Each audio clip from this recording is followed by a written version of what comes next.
So we are doing a little bit of restoration today, a little bit of new install, tearing some rotted wood out on a Palladian window up here on the second floor of this house. It's exterior, so John is coming right now with the scaffold. He'll be here, we'll set it up, take you guys up there and show you what's going on.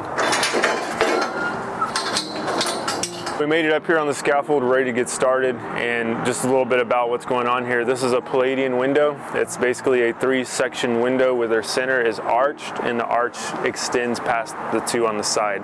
Made famous by Palladian, who is a famous architect, and he used it a lot in his villas, and now people use it on houses, so architecturally designed houses.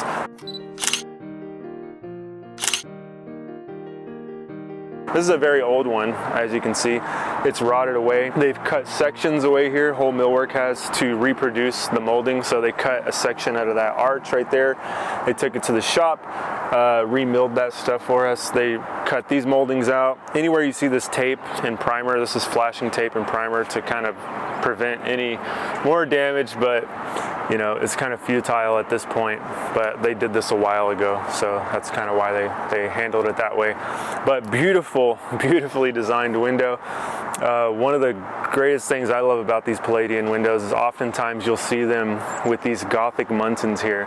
So, you know, traditional muntins, like on that lower sash, they just go up, but when you have the arch there, you got to handle a little bit different. So this muntin right here just goes whoop, it just kind of feathers away, and it's called Gothic style. Super awesome. You can see this right here is extremely soft. I mean, look at my chisel just going into that. What the heck? I did not expect that.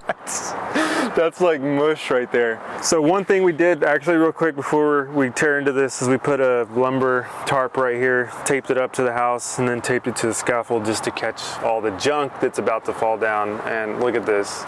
This is gonna be crazy. Wow. Yeah, we're gonna have, yep, there it is. There it is. It's all falling into our tarp. Whoa, that's crazy. It's literally just completely rotted out. All right, I'm glad we set that thing up.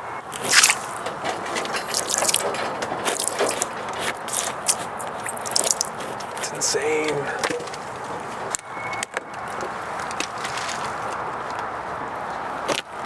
So what I'm gonna do, because they have to mill this stuff, if I can just poke at it with this sharp chisel and it slides in, we're replacing it, because they were hoping not to. Yeah, that's gotta come out. This is pretty good. Oh, it's like butter. You know what's crazy about this? Normally I would just, if I'm like tearing something out, I would use a pry bar, right? But this is kind of satisfying, stabbing this with this extremely sharp chisel. It's pretty funny. But yeah, all this is completely junk. So yeah, we are basically gonna continue digging into this with our tools and just tearing out what is completely mushed. If something's salvageable, like this jamb, that jamb is pretty solid. So we're gonna save that for the most part. It looks like right here it's a little damaged, so we're just gonna have to play it by ear and really just dig into it, and what's disgusting and rotted out is gonna be replaced, and what is solid we can probably reuse. So yeah, we're gonna tear into this stuff.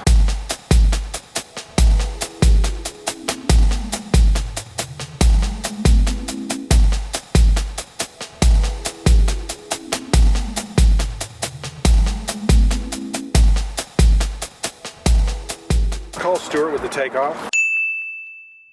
Okay. Probably just have him mill some, you know, blank 1-bys, and you can cut it and rip it to width or whatever. Do we start with that, right? So how do we? Yeah, we have to get that done first because we got to replace this.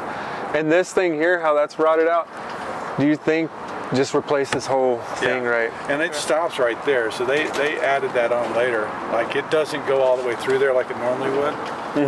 So that will just pop off. So I think I don't think you replace the sill because it's kind of too involved. But you definitely need to pick up some Abitron. What did you say it was? Abitron. I've got some, and they should have some at the shop. But this all needs to be filled in. I never heard of that one. Abitron. It's a 2-part epoxy. that's used for preservation stuff.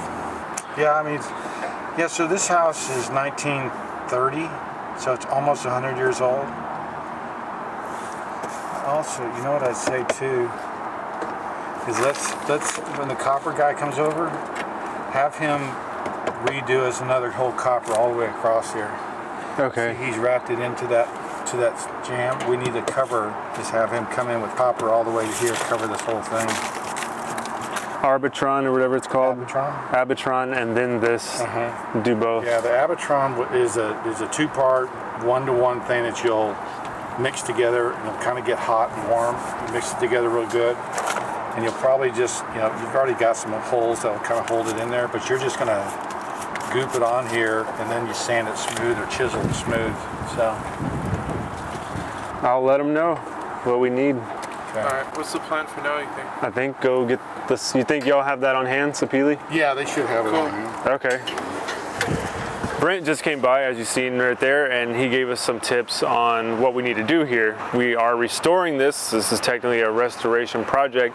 So with that being said, it's not like we're just ripping everything out and replacing it. We are going to save, salvage, whatever you want to call it, what is still good. Like these jambs inside here, around these windows, these side light windows, those are all good to go. I do have some rot out around this arch centered window, so this piece will have to be replaced. This right here is actually pretty good for the most part, but they have it milled already, and we're gonna replace it because what that's gonna cause the flashing guy to do is to replace that flashing up there, and that's probably how this really failure took place, mostly right here in this section. Our worst part of this is right here in this section where I just poked through it like a hot knife through butter with that chisel. We'll take apart all this stuff that's rotted out and replace it, and they're gonna make this at their mill in Sapili. I wanna see this thing come out of here. This is the old screen here. Gotta twist it the other way. And that was actually just held in by the returns on these moldings at the top of these pediments. Well, we had to remove that screen because, like I said, this jam section right here has got to come out. We got to replace all that rot.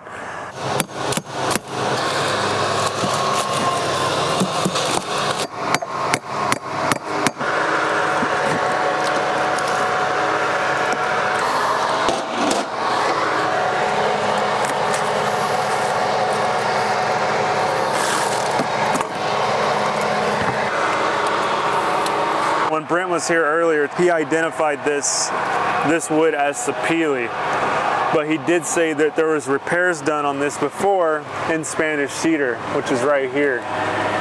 So we know the two known wood species here, the Sapili and Spanish cedar, and the Sapili, like I mentioned, is what we're gonna go back with.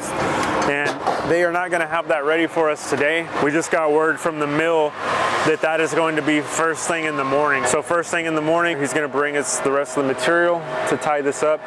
But yeah, this is the extent of the removal that we're gonna do today. We're gonna button this thing up, get the plastic on there. Whatever else we need to remove, we'll just do it in the morning prior to the install.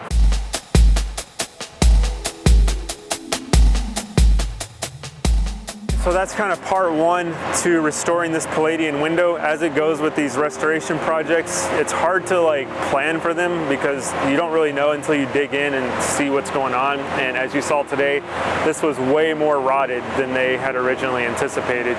So we're gonna need that extra material in the morning. Then we can actually get these boards installed, start putting the moldings back together and restoring this thing to its former glory. And I think it's gonna be beautiful. So yeah, part two will be the next video where we're actually restoring this Palladian window. We'll see you then.